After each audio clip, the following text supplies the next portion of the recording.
देवो महेश्वरः गुरुः साक्षात् परं ब्रह्म तस्मै श्री गुरवे नमः.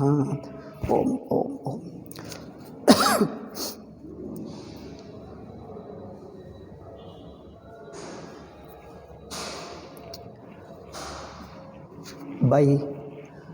by examining the two states,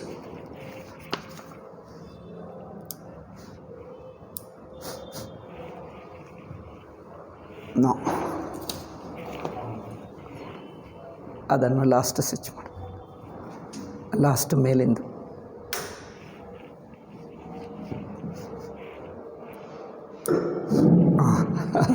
Now it has come. By examining the two states, waking and dream, is enough. You don't have to go to even deep sleep. Swamiji says, for a sharp person, intelligent person, who is capable of observing properly and understand, examining the two states is enough. In fact, in another place he says, examining one state, waking state alone is enough. For a person still more mature person, for a person who is more mature, even examining the one state is enough. For other persons, when one is not enough, for any people, take two states, waking and dream. Here is telling waking dismisses the dream state. Waking state dismisses the dream. Dismisses where? Against the background of consciousness. Against the background of witnessing consciousness, waking state gets dismissed in dream. Dream dismisses the waking. Waking dismisses the dream against the background of consciousness. So the consciousness remains as the existence, as the reality, as the truth of the states. So thus, by examining the two states alone, one can understand the truth. Okay? Then we touched two methods. One is taking the dream, looking at the dream for waking standpoint. Then dream looks only as an imagination. Waking as a perception, dream as an imagination. Now he says there is another method. There is another method of examining the states. The second method is a much deeper method. A more intelligent, more mature person can understand, can use this method. That is, waking and dream both are same. As you say, waking and dream both are same, many people can't accept it. So it is not for them. It is this method. Second method is not for them. Those who cannot agree that they are same. Those who agree that to those when you say that waking and dream both are same, they instantly feel happy. Yeah, this is what I feel. When you say something among the audience, all listeners are of not the same level. Some people say that, yes, you tell me again, this is what I feel it. Yes, this is what I feel it. Nobody told me, you're telling right, this is what I feel it. There are some people who come and tell like that. Rarely few people. They are very highly mature people. Like that. For everything there will be always subscribers. For every idea, there will be some subscriber. Even the lowest idea, superficial idea also there are subscribers. Therefore, I think somewhere I read some Pythagoras idea. There are subscribers of every idea. Therefore, don't judge good or bad. Don't condemn, don't hurt anybody. Because there are subscribers to every idea on the earth. Somewhere I read it. Golden words of Pythagoras. Golden sayings of Pythagoras is somewhere in English I found. I don't know whether it is true or not. But it seems he said in one place that there are subscribers. They are believers of every idea. Therefore, don't say that my idea is the only idea.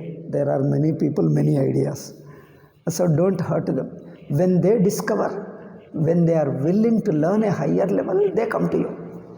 But as long as they are with some idea, By hurting, you can't awaken a person.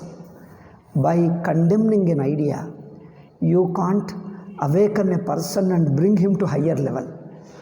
You can only explain to him and say the present idea is a limited idea. He has to go to the still higher level, deeper level. So you can educate a person, but by condemning you can't make him enlightened. So Shastra does both. Okay, this is peculiar our Vedanta Shastra, Veda and Puranas and everything. It explains and also condemns and praises.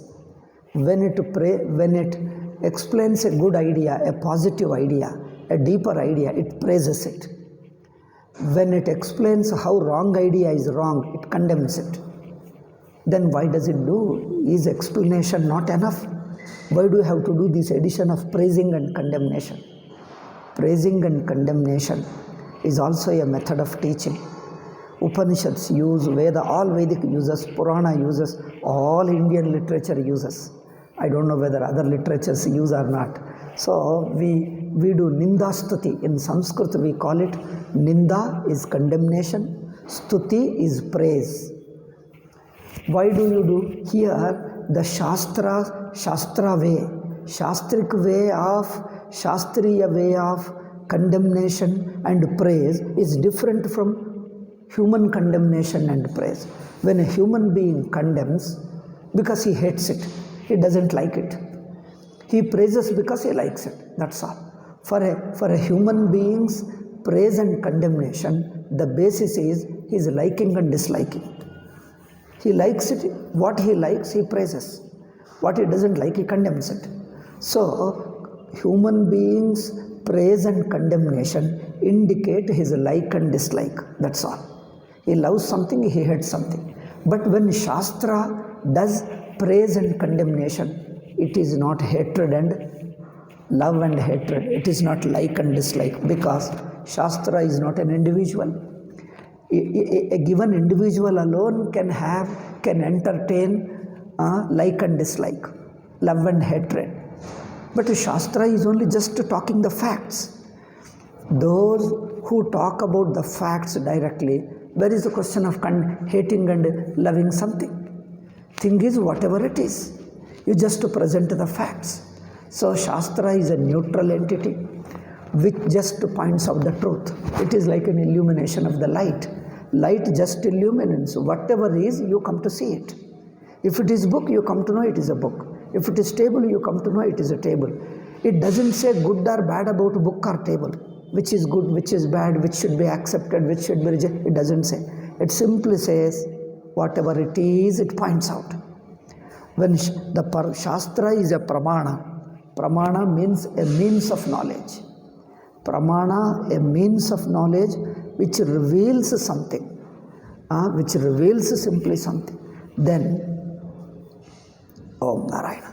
So, which reveals simply something. Therefore, why should Shastra praise and condemn?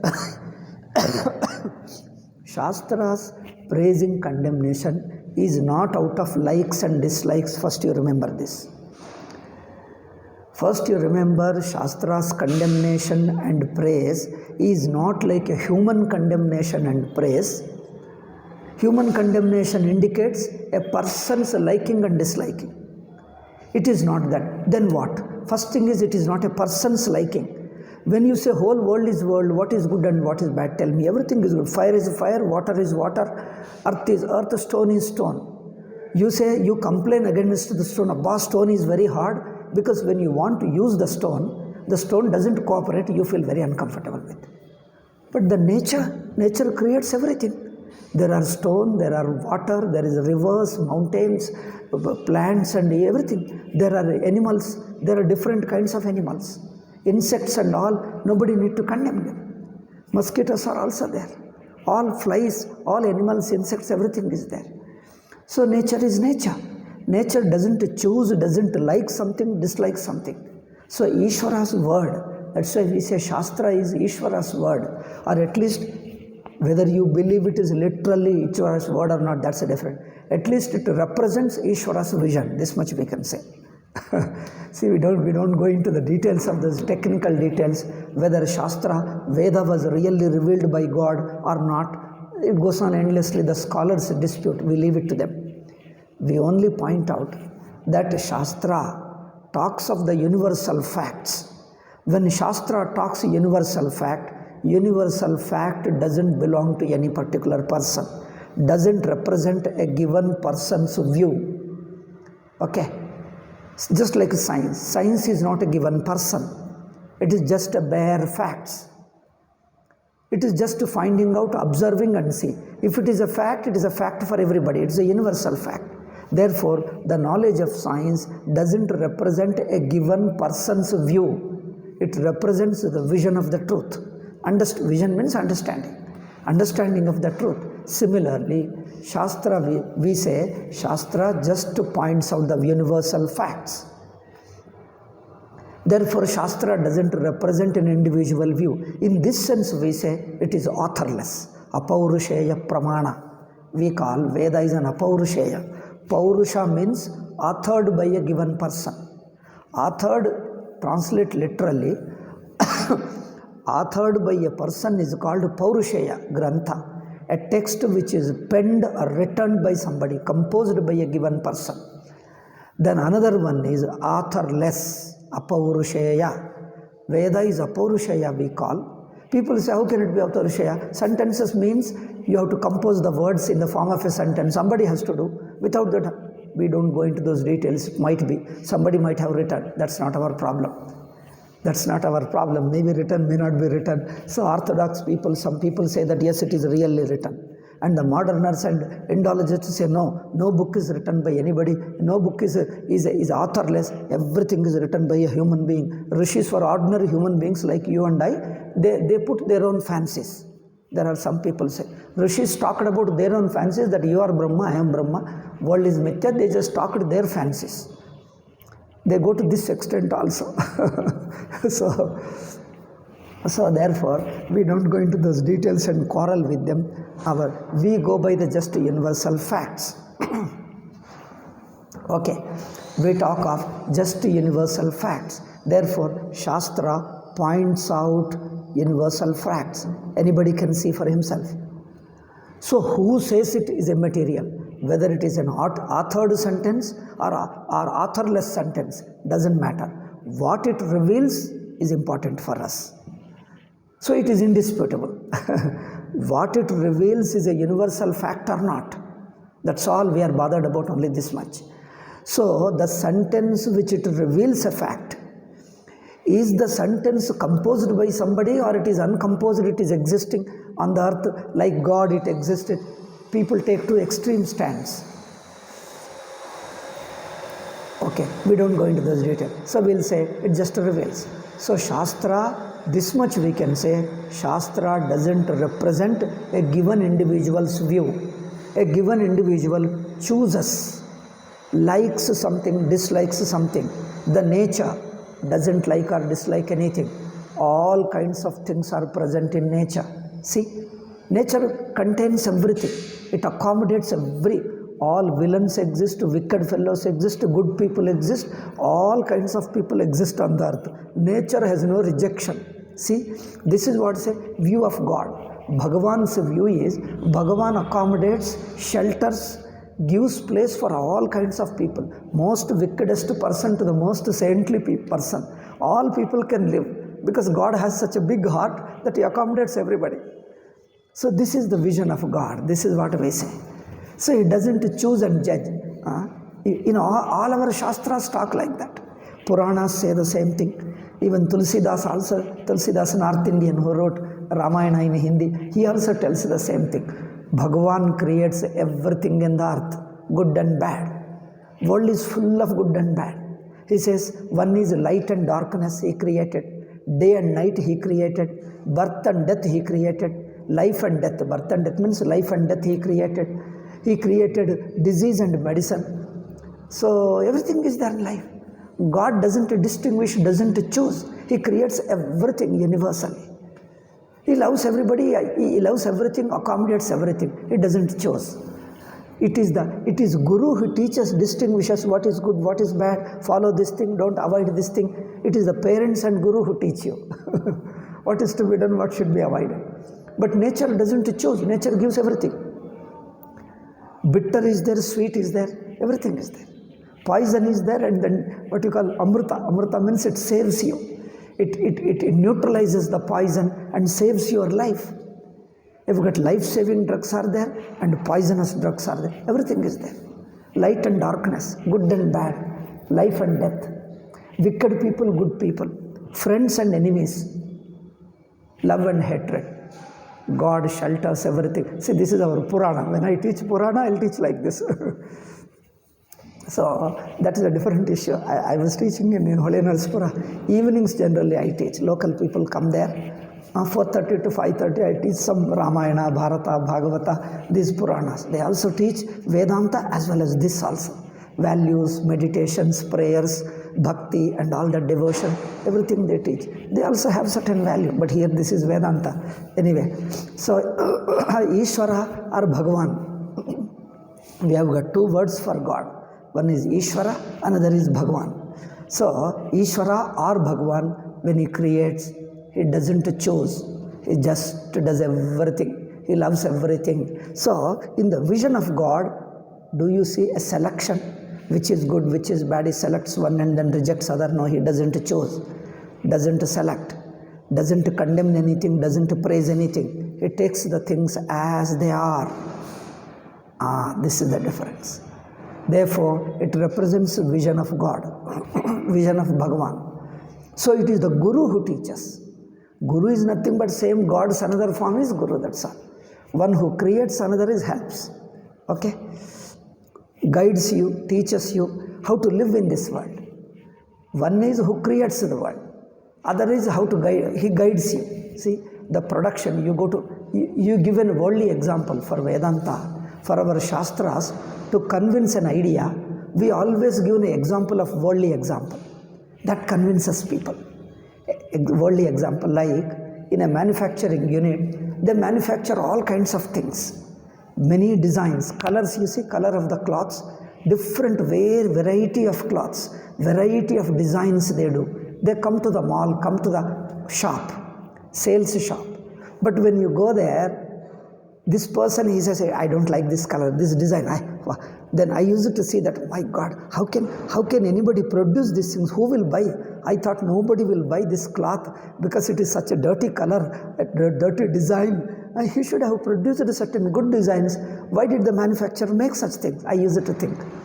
Next day I found in my college, my classmate wore the same cloth. I wondered, oh my God. So what I hate, somebody wore it, he liked it. Then I say, there is no question of I like and hatred. Manufacturer manufactures everything. So when you go to the shop and he asks you, what do you want? I say, I want a kind of this thing. Okay, I'll show you this thing. And other things he will not show you because you don't like it, he knows it. So he guides you according to your liking. So he is a guru. The salesman is a guru, the producer is God. Comparison, I am just to understand how Ishvara works, how Guru works, we give these examples. As I told you in Indian Shastras, for every religious idea, for every philosophical idea, we give a worldly example. It becomes easy to understand. Therefore, Vedanta becomes, philosophy becomes very easy in India. For everything, I see Western philosophy, they go only by what is abstract ideas. They never give examples. For Vedanta, every small thing we give an example, illustration, plenty of illustration at every step. This is again, I find very difficult to understand. They don't give a look for all pages, no illustration. Rarely they give one. Most of them very abstract idea. That's why they say, philosophy is boring subject, very abstract thinking. True, but in India, even philosophy gives a very concrete examples. Common man can easily understand. That's why a lot of common people listen to Vedanta. Illiterate villagers listen to Vedanta. Shall I tell you? When I go to village and tell them, illiterate villagers come and sit and listen to Vedanta. They ask questions also. It's very surprising. Illiterates listen. They understand. Not all, anyway. Vedantins are very few in life, but a few people, out of them very few, they could understand well. So similarly, Ishvara creates, it doesn't choose. Therefore, Ishvara's vision is just pointing out the facts. Then this, what about praise and condemnation? Praise and condemnation, it indicates that is a guru's approach. The same Ishvara becomes guru. While manufacturing, he manufactures everything. While as a salesman, he guides you according to your need. If youngsters come, they show you some things. If middle-aged people come, they show certain other designs. If old people come, they will show you old-fashioned things. The salesman is like a guru. He understands what you need. Okay? Similarly, guru shows, no, this is not good, take this, he says. You can ask him also, you are showing so many things, you advise me, which one is good for me? He will say that, take this, is good for you, he will tell. Now here, he praises one and condemns, no, this is not good, don't take it. But the same thing which he told it is not good, don't buy it. If another customer comes, he will sell it. That is the thing. So, his praise and condemnation is tentative for use for sake of you only. It's not a very generalized condemnation, generalized praise. It is to the giver, relevant to the person only. Therefore, Shastra's praise and condemnation conveys certain idea. It wants to encourage some good values, human values, sacrifice, love and respect. When it wants to explain good values, it praises them. It wants to discourage the asuric values. Asuric means the demoniac nature, qualities, all that selfishness, being rude and crude and then angry, exploitation and all that. So it condemns it. There, it is condemning for sake of a sadhaka. It doesn't represent his own personal view that I hate it. God doesn't hate anything. Everything is there. All kinds of people are there on the earth. If a tiger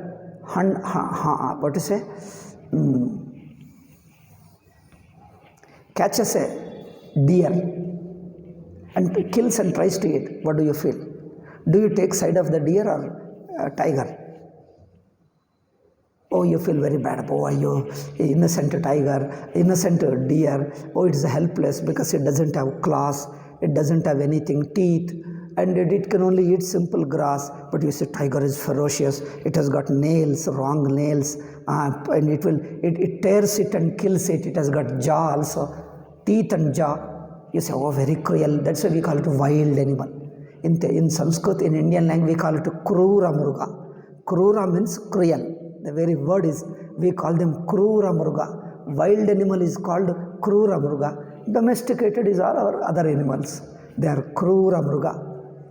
Vanya mruga. Now tell me, which side, do you take side of tiger or do you take side of a deer? If tiger is catching and trying to kill it, do you save the deer and drive away the tiger? Or allow the tiger to eat, because tiger is very hungry, otherwise it won't kill. Now, do you deny her food? What will you say? This is where the Bhagavan's vision comes. You can't do anything. It is the nature created. Tiger is hungry. It has to eat deer. There is no way. What can you do? This is where you have to give up your human thinking. You have to adopt Ishvara's vision of being neutral. This is where we have to learn, change your mind, tune up your mind to Ishvara's mind, no hatred, no love and no hatred, just to be equal. This is Ishvara's Leela, we call it. In meditations, Upasana, we call them Sagunopasana, not in Vedanta. Sagunopasanas, Puranas, even in Veda Upanishads, we teach these things much more. In Puranas and other things, we teach all these things. How to do meditations, how to do upasanas, prayers and all that. In prayer, you have to adopt Ishvara's vision. Ishvara is equal to all. It doesn't condemn anybody. It doesn't extra love anybody, particular love, special love to anybody. He loves everybody commonly. So tiger has to eat it. If deer wants to run away, let it run away. If it wants to run away, we want to stop it. If it got caught already in the hands, we only just look at it. This is Ishvara's Leela. Don't take sides. Don't take sides. Therefore, you have to adopt your mind. Otherwise, you look as a human being, oh, you pity, you take sympathy for the deer, and say you'll become angry. My God, what a cruel tiger. That's why in India, all tigers are lost now. Tigers and lions. I think if not, after a few years, there will be no tiger, no lion. All things will be killed. Because human beings have got nowadays weapons, they are killing them. Earlier in my younger days, you leave our village, go out there, we are afraid of tigers and lions. Because every forest had plenty of lions and tigers. Therefore, we live in the village alone. Sometimes they enter into village also. So when we go out, you go with experienced person who is used to these things. We'll go with him and he will save you, help you how to run away and come back home. So they have got their own ways of escaping. But nowadays, because when you have a weapon, so you think that tiger is cruel, then you will kill him. End up killing all the tigers, all the lion. Only government is protecting them in a special place. Otherwise, tiger species, the lion species will be totally wiped out. So, see, this is where, how does Hinduism look at it? Hindu Shastras. Hinduism means Shastras only. Look at this thing. Ishvara's view, there is no good and bad. All are there. If somebody asks, he will protect. If it doesn't ask, if the deer asks you, you can protect. If it doesn't ask, it just submits itself, then let it submit and let it eat. Let the tiger eat it, you remain neutral. Anyway, so we leave that point. So coming to our relevant point, Shastra's praise and condemnation has a different purpose. It doesn't express personal liking and disliking. It is guiding a given sadhaka of a certain level. You adopt this sadhana. This sadhana is useful to you at this stage of your life. At this stage of your life, this sadhana is necessary for you. Follow it. Therefore, it is good for you. Just to encourage him, it does little more praising. It does little more. So the praising implies that this is meant for me. I should take it seriously and follow it. If it condemns, I should avoid it. I should not do it. So the praising and condemnation is additional to what it teaches. This is to be followed. This is to be avoided. First, it teaches what is to be followed, what is to be avoided. Then, as an addition to it, just to encourage it, it condemns and praises it. Okay? Praise and condemnation is meant for a sadhaka, doesn't represent his personal like and dislike. Okay? This is Shastriya Drishti. Our Shastra, our commentators have explained this thing. This is how we see them. Nahi Ninda Nyaya, we call in Mimamsa. Nahi Ninda Nyaya. So all this has been there in Shastras. So modern people, they want to read books on their own. Some of the Indologists understood, but some of the Indologists missed it. And they say, they interpret in their own way. See, Shastra is condemning, Shastra is hating, Shastra is praising something. Then means the Shastra also has got a personal liking and disliking. We just don't say that. Therefore, Shastra is apurusheya. Okay. So therefore here, if you can understand by examining one state, it is good enough. Or if you feel that examining one state is not enough, you can go to the 2 states. Or you can go to the 3 states. For some people, even after examining 3 states, he can't understand. Then what will you do? Do some meditation, do some prayer, do some karma yoga, be some good human being first, learn the values, learn some human values, religious values, do some religious sadhanas, be selfless first. Give up the too much of pettiness and selfishness, be little generous person, that religious tackles that. Follow certain japa, puja and all that. Then when you become little more detached person, little more mature person, then Vedanta will work for you. Otherwise, what can you do that? Otherwise, if you forcefully teach directly Vedanta, everybody won't even understand. They say, why are you so much against the world? You say, world is mithya, mithya, mithya. Why do you hate? Do you hate the world? Vedanta, all Vedantins talk, world is mithya. Otherwise, our explanation of mithya, he will start hating us. Instead of understanding mithya, he starts hating us that we condemn everything is mithya. You call every world is mithya. Ayya Rama. So Vedanta is not for you. Learn something else. Do some meditation, prayer, do some puja. There are temples so much. Go to Tirupati and do some puja and do that, all that. Later will teach you Vedanta. So according to the level of the person, we teach them. Nothing is wrong. but according to your need, what level you are, the teaching works for you. Otherwise, if you teach the highest teaching for a lowest person, it contradicts. He misunderstands. So here, a person who is mature enough, if you say that waking and dream are just similar, yes, he understands. Yes, this seems to be true. This appears to be true. How? Let me tell you more. So here Swamiji gives explanation little bit of this other method of looking at waking and dream. Abhiprayantaram apyatra tarkitum shakyam. Here is another method. Yathahi jivasya jagrat prajna tatrasta manaspandana matra savishaya iva avabhasate. Here he sees waking and dream as same because the person who is fit for second method, he is little more detached. His individual identification with waking individuality is less because he can see that he is consciousness. You tell him you are the wakeful consciousness, you are not an awakened individual. He says, this makes sense. Yes, I am consciousness, not an individual. Because individuality seems to be a tentative state. Oh, he is so mature person, see. As you tell him, he understands. Then dream is also like that. Dream is also a tentative state. Waking is also a tentative state. Waking individual is a tentative. Dream individual is also tentative. I am neither. Consciousness is common to both. As you explain, he catches it. Yes, this seems to be right. This makes sense to me. This person is very person of deeper understanding, more mature, more vairagyam is there. That means he is more detached, more selfless person.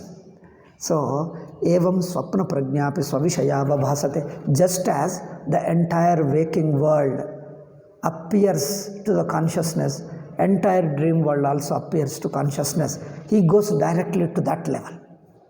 See, this is an advanced method with Gaudapada, Mandukya, Karika, takes this level directly.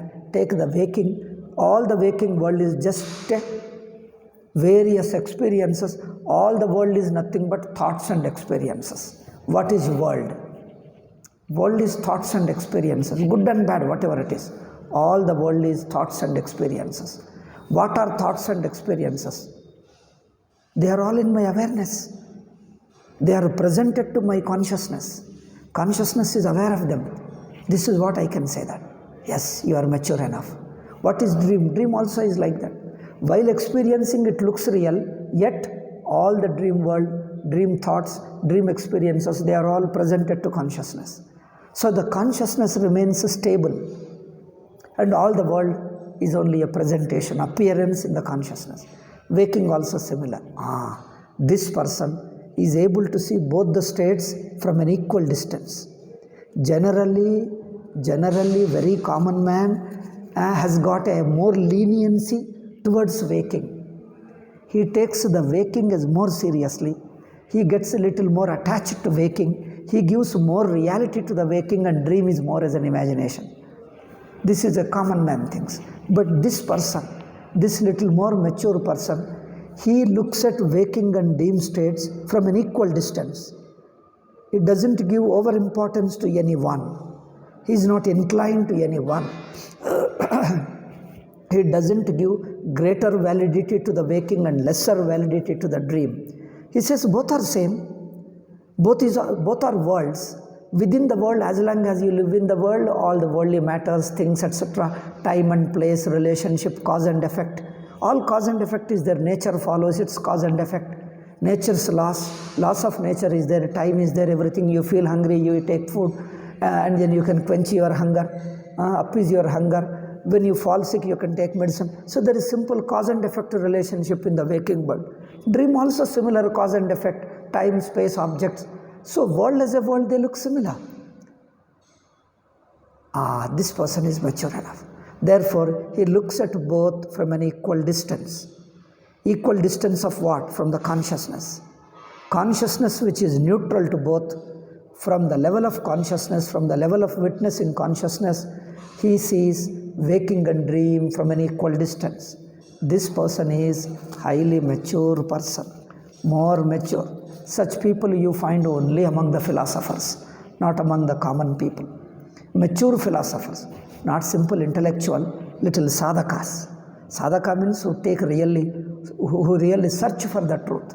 Such people have done little contemplation, little search, little already meditation they have done. Such people are little mature people. They can appreciate this method. Therefore, waking just as appears objects, things and experiences presented to consciousness, dream also appears as the various experiences, words and thoughts, things and objects, they are all presented to consciousness. Individuality is also part of those states. Tatrapi jagrat buddhireva bhavati. Therefore, dream while experiencing is experienced as a waking alone. That is also same. This is also same. Both are waking while experiencing. When you come to the edge of the waking, both are equally dreams. See, when both are waking while experiencing, when you wake up, both are dreams. Both are same. While experiencing, both are waking. When you wake up, both are dreams, equally dreams. Wake up means when you have take a view of consciousness, come to the vision of consciousness, then you are not part of the waking, you are witnessing the waking. Then you are witnessing the dream also, because that's also waking. So when you witness both are dreams. When you are experiencing, both are waking. When you are witnessing, both are dreams only. This is the Mandukya's method. Okay?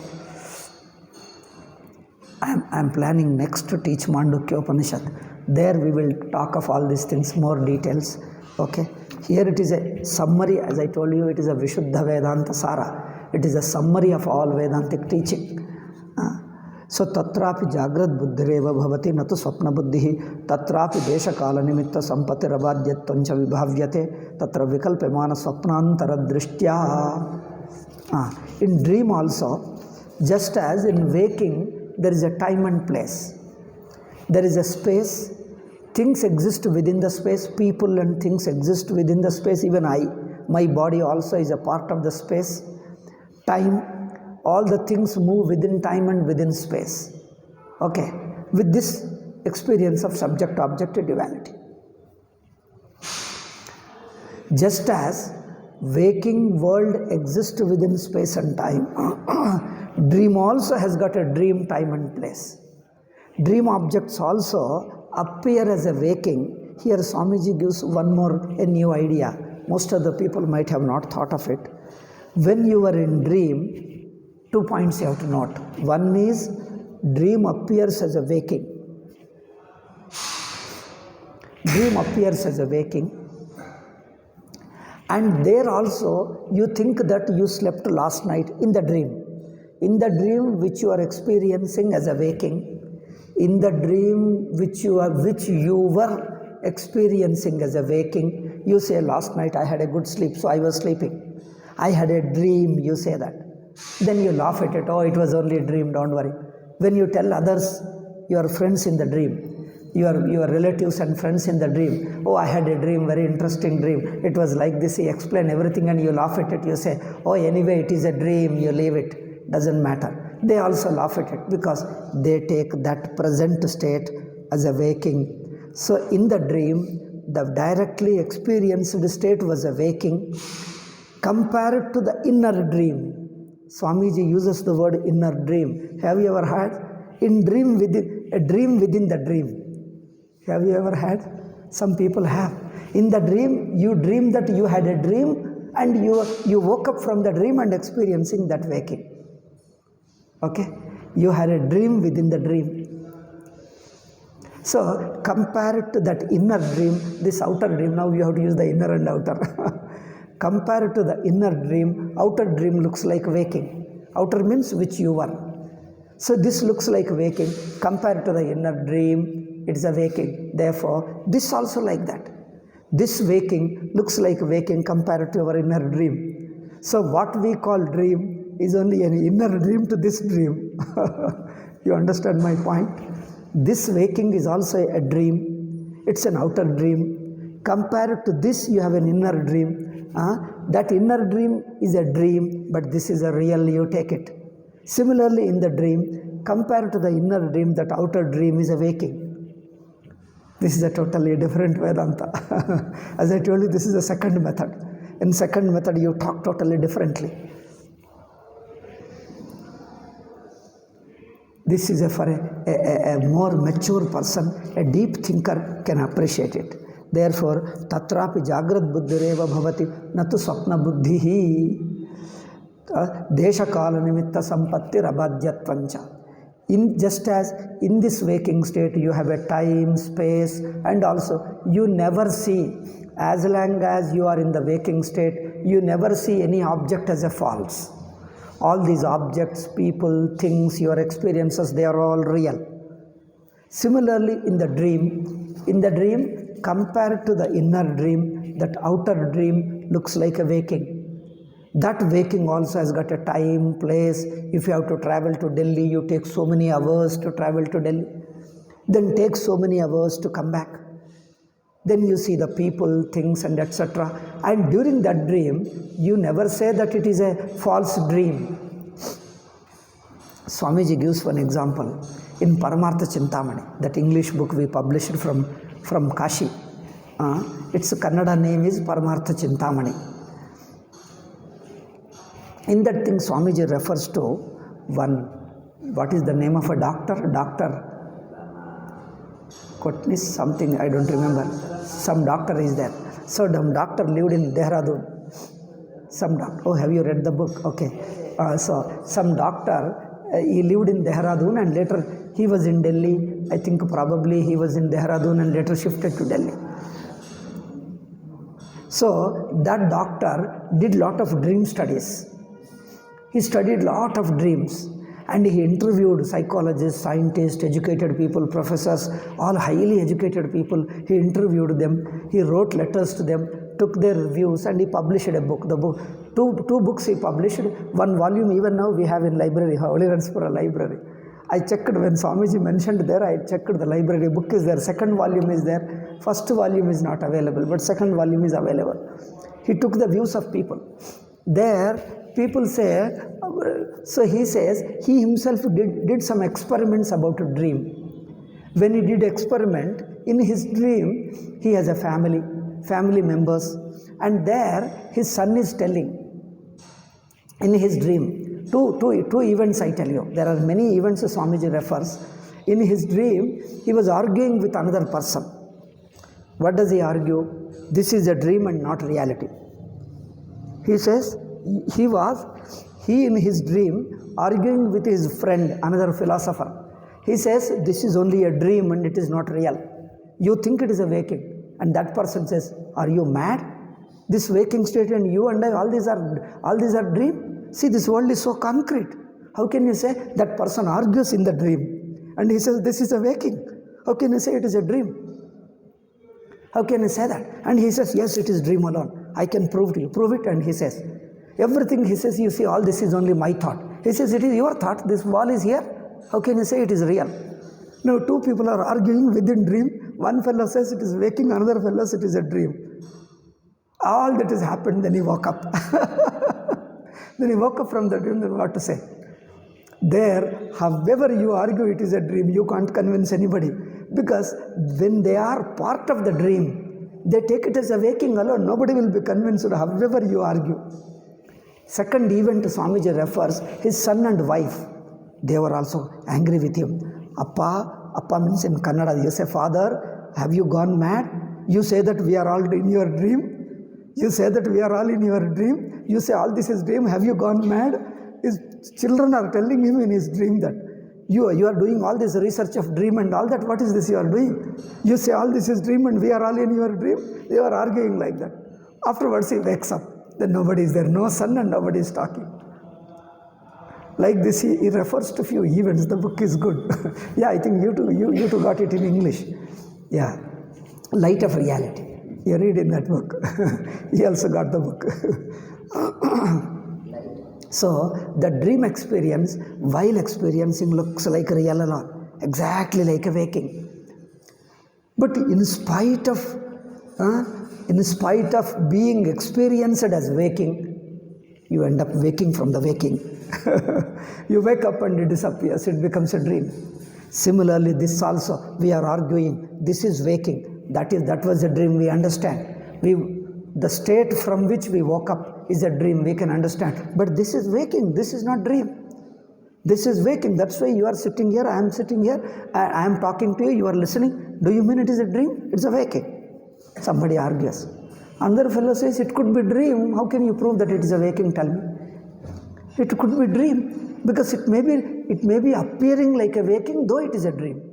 Any dream appears like that.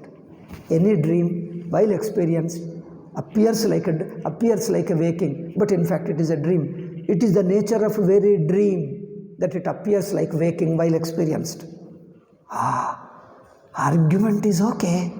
Yes, your argument is tight argument. You are unable to refute it. See, any mistake during the mistake appears as right. See, this is a general law. Any bhranti in Sanskrit we call. Any brahma during the brahma appears as real. See, any mistake during the experience of the mistake looks as real. Similarly, any dream while experiencing is experienced as a waking.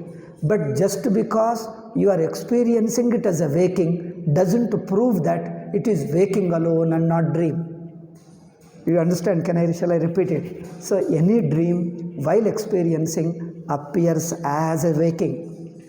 Just because it is appearing as a waking doesn't prove that it is really waking alone and not dream. You can't prove it because it is the very nature of a dream. It is the very nature of an illusion that during the illusion it looks like real. That is the very nature of illusion. An illusion cannot be understood as an illusion while experiencing it. Only when you come out of it, you understand it was illusion. The moment you understand it is an illusion, you are out of it. You come out of it, you won't stay within it.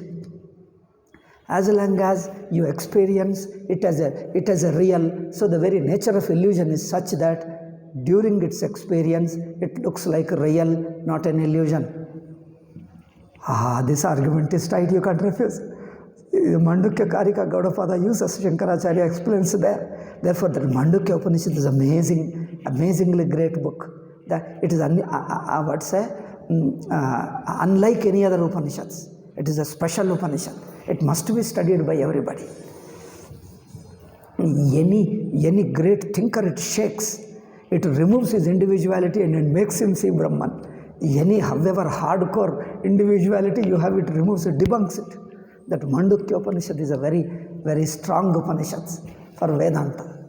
Is a great Upanishad. Therefore, though it looks a small one, it's an excellent Upanishad. Therefore, see the argument, any dream, while experiencing, it appears it is experienced as a waking. Just because, the next sentence, just because it is experienced as a waking doesn't make it really waking. It could be dream also. Any dream while experiencing appears as a waking. That doesn't prove its eternal wakingness. Doesn't prove it to be eternally waking, because you may wake up and it may prove to be dream. Similarly, this also may be appearing, even though you are feeling, you are experiencing it as a waking. This is the nature of the very dream that it appears as a waking while experiencing. Now tell me, is it dream or not? But I am feeling it as a waking. That is the nature of dream. That is exactly the nature of dream. I am telling you, while experiencing it appears as a waking. Now tell me, is it waking? Yes, it is waking. That's what I am telling. You experience it as a waking. That is the nature of dream.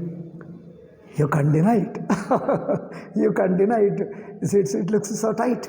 Therefore, it is just a dream. Everything appears as if it is happening. Your mind also takes it. There is a time, space, object, cause and effect relationship. There is nature. Natural laws are there. See, the laws also follow. What is science? Any given phenomenon of cause and effect relationship, you should be able to prove it again and again. Then only science. Suppose this is a cause and there is an effect. Take a cause, with the help of it you produce an effect. If you produce an effect one time, second time try, it won't come. Then it is not a science, it is illusion. What does the science say? You touch the fire, it is hot. Second time touch, again hot. Evening touch, again hot. Night you touch, it is hot. Tomorrow you touch, it is hot. Even day after tomorrow, it is hot. Somebody else touches, it is hot. Let anybody touch, it is hot. Then a cause and effect is a definite, sure cause and effect relationship. This is nature. This is science. If there you touch it is a hot and I touch it is cold, then it is not science. Science won't accept it. What does science say? Any experiment, anything, if you can repeat it and prove it, then that is reality. Science accepts it. You tried once it happened, second time you try, it is not happening. First I tried it, really produced it. Supposing you bring it, it is killing the bacteria. Once it got killed it. Oh, this is the medicine I discovered, eureka, you call it. Okay, you show it to all scientists to come on, prove it to us. You tried it, it's not working. The bacteria is not getting killed. You say, I discovered the medicine, show me. You put it, the bacteria is not dying. It is sitting along with it. It is not dying. Then what will you say? Hey, yours is a fake. We won't accept. Don't they say like this? This is what the science says. Science means a particular law should be always uniform for everybody. Each time you try cause and effect should be relationship. This is called Deshakala Nimitta Sampattihi. In Sanskrit, Bhashakara says that Deshakala Nimitta. Nimitta means the definite cause and effect relationship, the Nimitta Sampattihi. That's what in Sanskrit is calling. Cause and effect, definite cause and effect relationship is where there is a definite cause and effect relationship, where there is a time and space. That state is called waking. You can't call it dream. He says, in spite of all this, still it could be dream. In spite of a definite cause and effect relationship, in spite of possibility of science is there. In dream also there is a possibility of science. There also you've got a time, space, cause and effect relationship. Every time there is a definite relationship. So therefore cause and effect relationship, all that is within waking. But all that we want to say is, even that looking, definite loss, all that could be dream. In dream, you have a definite loss. Your dream is such that it is looking like a waking. You are dreaming a waking. You understand my language? You are dreaming a waking state. How is that? Yes, you are dreaming. In the dream, you are seeing a waking state. See, in dream, you can see anything. You can in dream you can see animals, you can see people, you can see things, you can see big functions, you can traveling by air, you are traveling by bus, you are traveling by car, you are traveling by anything. Or you are eating, you are jumping, you are dancing, you are singing, or you are listening to others singing. Anything can happen. Similarly, you are dreaming a waking state. There you say that science is there, so perfect, cause and effect relationship, you can prove and everything. And once you wake up, all your proof, your science, everything goes away. All your proof and science, everything goes away. Won't it happen? Oh, when somebody came, one of our Guruji says, somebody came. He wanted to discuss with him. He explained all this thing. And he says, no, I don't want to talk to you. He told. Why? What happened? What is wrong with me? You are too convincing. You are too logical. I cannot talk to you. I thought I could defeat you. So I don't want to talk to you. He got angry and went away. Very interesting. See, you are too logical, too convincing. I can't talk to you. That means you expect me to be less logical and make mistakes so that you can defeat me and then you will discuss with me. When I am convincing, when I am very logical, why don't you accept it? Yes, I can't talk to you. You are too much. What is this too much? So, one of our Guruji, he lived in Mysore until recently. He says somebody came to him up and talked like this. I was surprised. Can people live like that? Can people talk like that? You are too convincing, I won't talk to you. That's what we want. If you are convincing, if you are logical, we are ready to listen. Therefore, this is another method I told you. Waking and dream both are same. From this level also, we can convince you and show both are equally dreams. Both appear like waking while experiencing. This only proves that both are dreams. Ayya Rama, from the waking you draw a conclusion that it is a dream? Yes. From the very experience of waking, we draw a conclusion that it is a dream. This is a wonder. This is a wonder. That's what is a wonder. I am not telling my logic, your anubhava, your experience tells me. I am only pointing out. I am only pointing out your experience. Your experience is telling me, I am only showing. You can see it for yourself. We are not asking you to believe my words. You can see it for yourself. Oh, nobody can deny. Yeah, that is true. Dream also, while experiencing, appears like a dream. There is a cause and effect relationship, definite cause and effect. Each time, see, in each time you go and touch fire, each time it is hot. Each time you go and see the person, you can talk to him. So it is, if it is an illusion, once you feel it as a fire, next time it is different. Then that you can say illusion. It's not like that. You can trust the things. The nature means the nature of things. Each nature, each object has a definite nature. It doesn't change its nature. It changes only in different conditions. That is different. In a given condition, each object exhibits a certain nature, certain qualities. Each object exhibits a certain nature, certain qualities under certain given conditions. So within that conditions, that object always exhibits that definite nature. This is called reality. What do you mean by real? So we question your idea of reality. And that's why Vedanta says, you take it for granted, world is real, world is real. We ask you, what do you mean by real? Tell me. What do you mean by real? We question the very concept of reality. This is what it is. In a given condition, a thing exhibits a certain nature, definite nature. Therefore, each time you come, see, water is liquid between 0 to 100 degrees temperature. If you cross 100 degrees, it becomes vapor. If you cross below 0 degree, it becomes ice. Therefore, water under these conditions of 0 to 100 degrees, it is liquid. Water is water liquid. So, in a particular condition, it is always liquid. This definite nature we call reality.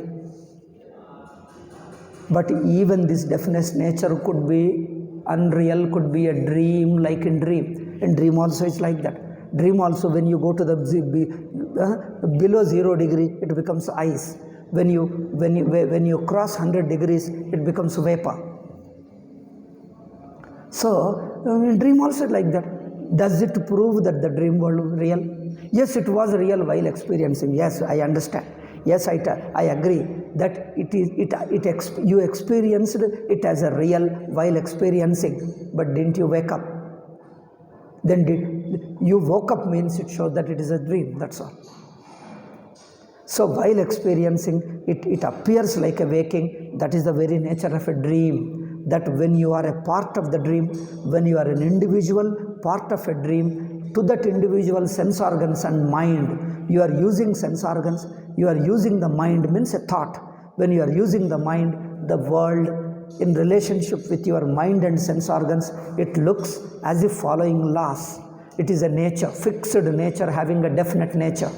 Definite nature, definite quality, definite cause and effect relationship. Even that entire state, we are talking of an entire state. The cause and effect relationship, the definite nature, the subject, object, time, place, definite qualities, entire state, you wake up. Entire state is a dream. So in spite of your science, in spite of your waking reality, still it is a dream.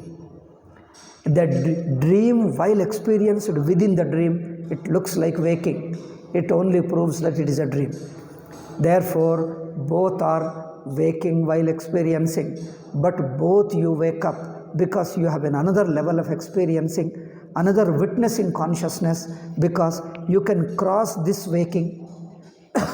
You can cross this waking. You means the consciousness. The witnessing consciousness can cross this waking and go to another waking. And that waking you can cross and come to this. This shows that these two states come and go you stand apart from them, independent of them, then both the states are false. When both the states are false, to that witnessing conscious, to that level, to the witnessing consciousness who is not a part of the any state, is not part of any one of the states. Therefore, he is a witness of the both the states are false for him. Therefore, this is the second method. Okay.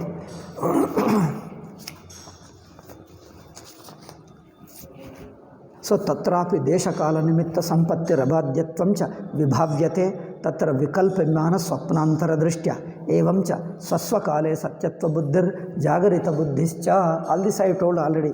Now Swamiji I told from in my words, English words, Swamiji is just saying the same thing. Samanaiva ityubhayorapi swapnatvameveti siddhyati. Therefore, both are waking while experiencing. Therefore, in reality, both are dreams only. If you understand both are dreams, one who understands is a witness.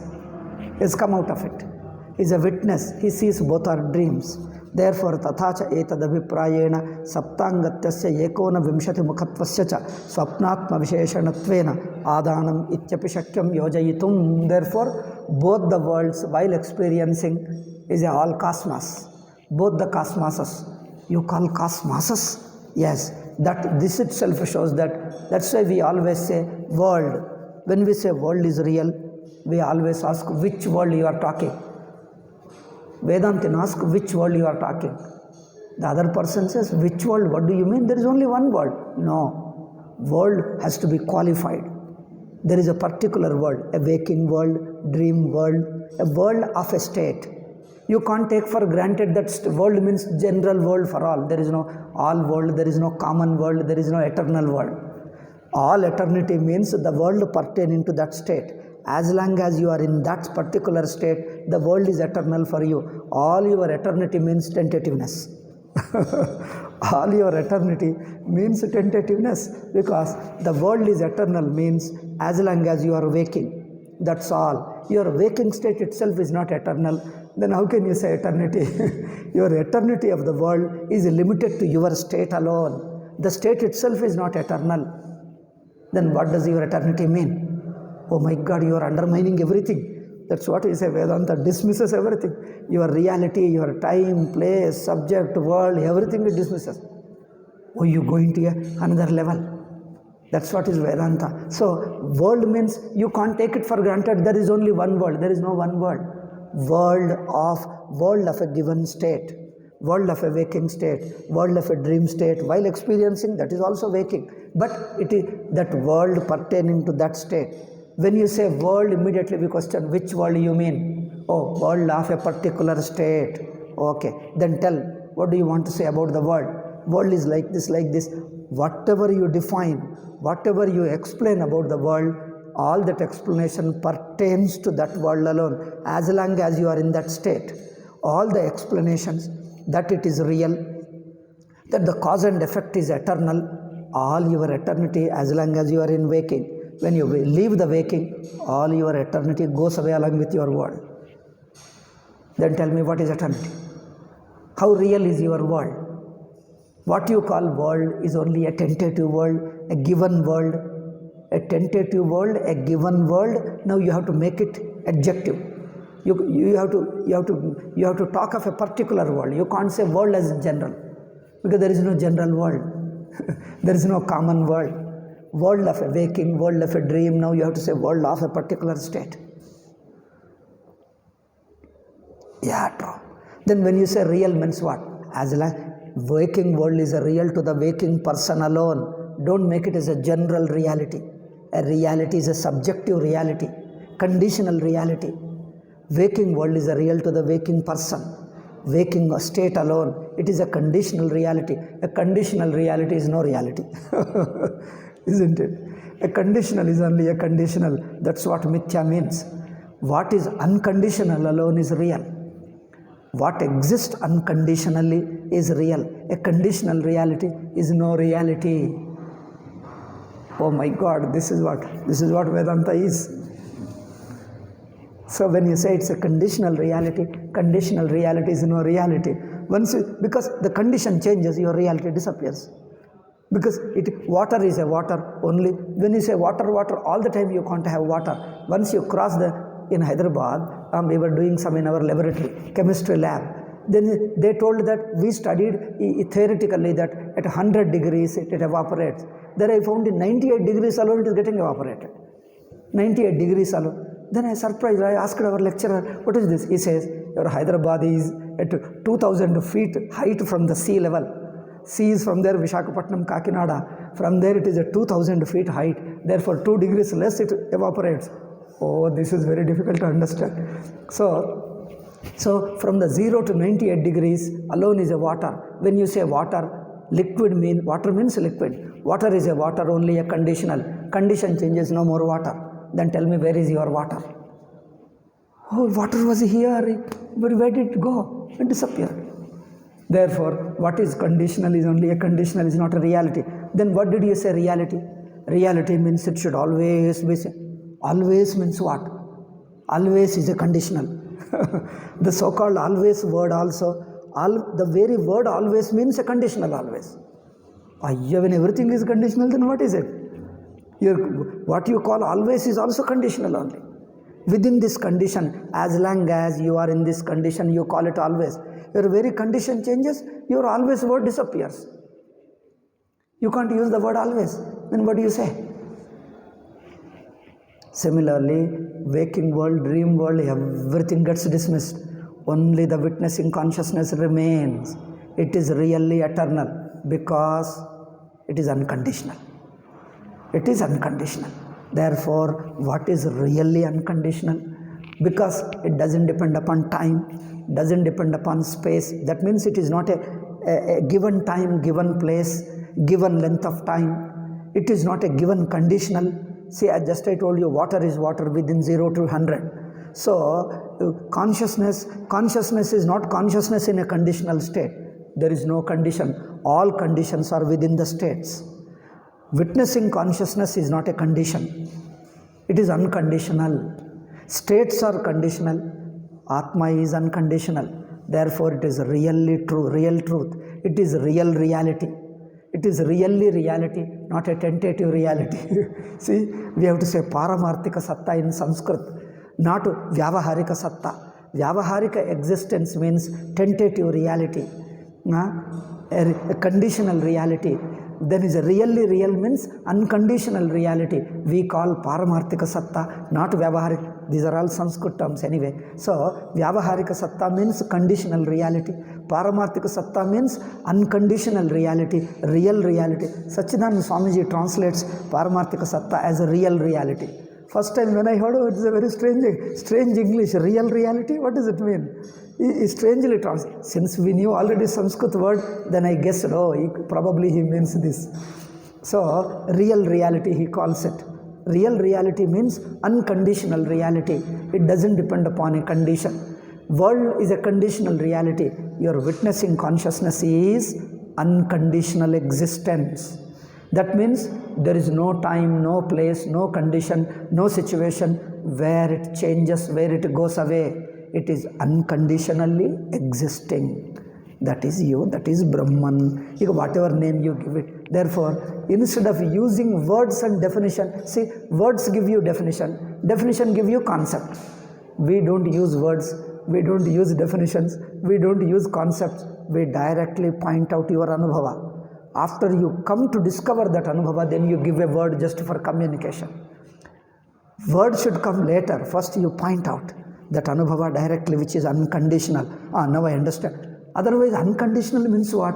Everything is conditional. What is unconditional? Even that becomes difficult to understand. Now you see, once you understand the witnessing consciousness, what is really unconditional? Oh, it makes sense. It is really unconditional. This is really absolute. This is Brahma. Brahma means absolute. The very word, literal meaning. Brahma, Bruhatvat Brahma. The Sanskrit word, Bruhatvat Brahma means it's an absolute existence. Unconditional existence. Okay, time is up. My throat indicates that time is up. So I think Sampradaya, remaining quotation. The basic idea we have explained, remaining is quotation. Tadanyatvam arambana shabdadibhyaha. Little karya-karana point is there. That's very interesting. So Sushupti, regarding Sushupti, the cause and effect one point is interesting. That we'll discuss tomorrow, because that needs little more explanation. I think that one page, why one page, 1.5 page of that one Sushupti as a cause, as Ishvara, and waking world is a effect. Sushupti, which is Ishvara, Sushupti is means yourself, your Sakshi, that is Ishvara, that is God, and that is the creator of the world. How that Sushupti, or how that Sushupti is Ishvara, and how he is a creator of the world. That we have to say. Otherwise, God, people talk it. God means you don't know he exists somewhere in heaven. Where is heaven? That I don't know. But does he exist there? That I don't know. Because I say that I believe it. Who told you? Somebody told you. You ask him, how does he know? He says, I too don't know. I just heard somewhere. So everybody only believes alone. Now here we show you, Ishvara is your witnessing consciousness. Your deep sleep is witnessing consciousness.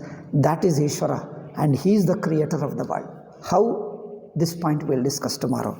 Om Shanti Shanti Shanti. Harihi Om Shri Gurubhyo Namaha. Harihi Om Tat Sat.